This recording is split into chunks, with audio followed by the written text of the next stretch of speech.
we are busy today with lesson 20 and PowerPoint 20. We are still working on 3.2, which is market forces. And we today look at the equilibrium price, and we will look at changes, not only as we have seen changes of the supply curve in the previous lesson and the changes of the demand curve in the previous lesson, we will also look today of changes in the price and how it affects the demand and supply. Okay, if you look on the PowerPoint, you will see the equilibrium price. If I must give you a definition of the equilibrium price of a good, is the price where the demand is equal to the supply. So you can clearly see where the demand and supply intersect at point E, that is your equilibrium point. Now your equilibrium price and your equilibrium quantity will be at that point. So you can look at the next graphs or the next graph, and you can also see that if there is a change in the supply or a change in the demand, obviously your equilibrium point will change. Okay, the first example on the PowerPoint show you a change of the curve, and that is a change of the demand curve. So you can see they have drawn a demand and a supply diagram, and now they gave you an example, and they say after research has been done, it is discovered that the use of butter is good for your health. Okay, with the effect on the demand curve, they ask you to draw a demand and supply diagram for butter.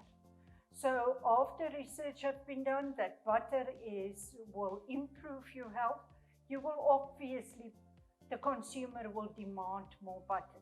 So you can see the demand have increased. They didn't say anything of supply, so your supply stay exactly the same. And now you see you have a new equilibrium point, and you have a new price and a new quantity on that.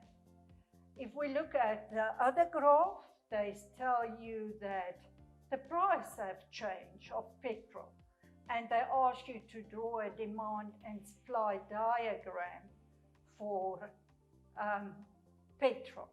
So what do? First thing that you do is you increase the price on the graph, because they say the price have increased. And after that, you see the effect on the demand and supply diagram. So they didn't tell you the demand will change, and they didn't tell you the supply will change. They just tell you that the price change. And if you draw this graph in the short run, you will only show that. If you draw this graph in the long run, then you will show, because of the increase in price, that the demand will decrease. People will buy less fuel, and that will then move the demand curve in the long run to the left. But if you show it in the short run, the only thing you do is increasing the price. Okay, then we have on the slide now, the first graph show you the change of the graph. So is the supply increasing or decreasing? And the second graph show you if there's a change of the price. Now the first example tell you that due to rainfall, the supply of maize have increased. So what do you hear? You don't hear anything of price. You don't hear anything of demand. The only information they give you is that the supply increase. So if the supply increase, your supply curve will obviously move to the right. You have new equilibriums, and you have new prices and quantities. If we look at the second graph and the second example, they also ask you to draw a demand and supply diagram. But in this case, they ask you to draw it for, they tell you that in this market, the meat prices increase. So you draw a demand and supply diagram for meat, and that they tell you the meat prices have increased. So the first thing that you do, you increase the price for meat, and then you see on the short run the effect, how it affects the quantity, and then only in the long run the demand will change, and maybe the supply will change because of this increase in the price. But that we don't know. Will people demand less? Will they demand more because of the price change? Will the supplier react by supplying more or less? That we also don't know because they didn't indicate in the information. And it all depends on what type of product you are working with. You remember that we have talked about what is an inferior good. An inferior good is a good that we can't go without. So, for example, if bread is an inferior good and they increase the price of bread from $10 to $12, you will still buy the bread because you can't go without it. It is, and in that case, the price may increase, but the demand will not change. If it changes, it will change a bit small, very little. And so the supply will then also not change. Okay, we have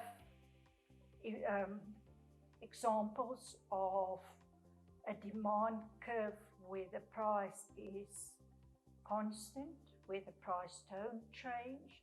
It doesn't matter what amount of is demanded, how many people are interested, the price they constant. And this normally happens where the government decide this is the inferior good. We are not going to allow anyone that supply this good to supply it at a higher price. So for example, like electricity or power, they put a limit to the price. They say that nobody may ask a price higher than this. So in a case like that, it's a fixed price. The price will not change. It doesn't matter what the demand is. And in that case, if you show it on the graph, the price will not move. We also have situations where you have graphs where you can see the fixed supply, so like a soccer stadium. If a soccer stadium can only take 60,000 spectators, that's a fixed supply. It doesn't matter what the price is, the supply stays 60,000. So we can also show you a graph that look like that. And you can also look at the two graphs, the graphs for taxes and the graphs for subsidies. You know that subsidies decrease the price. So if you look at that graph, you will see a decrease in the price for that product, and then see the effect that it has on the quantity demand and the quantity supply. For taxes, it increased the price of products. So you can also see on the graph the effect it has on the quantity demand and supply. It's very important if we talk about the non-market prices. Non-market prices mean it is not influenced by demand and supply. The government step in and set a price. They call this price policies. So the government will, for example, also say, in this country, nobody may earn less than $20 per hour if you work as a security guard. So that is a non-market price set by the government. Then the government will set prices which is called minimum prices. It means nobody may earn less than that. That is, for example, for security guard workers. But the government may also put maximum prices, and that is, for example, for bread. And they say nobody may charge a price higher than $12 for bread, because bread is the inferior product. We protect the consumer, and that is where we put a limit to this. So if you look on this graphs for non-market prices, please see that the maximum price is lower than the market price, and the minimum price is higher than the market price. I will clearly indicate to you that. That is sometimes very confusing to students, but if you understand what minimum price means, it means this is the minimum. You may not earn less than that.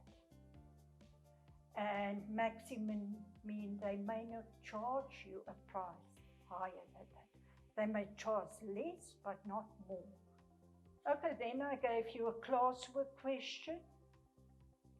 Again, a question on demand and supply. There's two of them, and it will be good for you to work through them, because that's the type of questions that we will get in test and exam.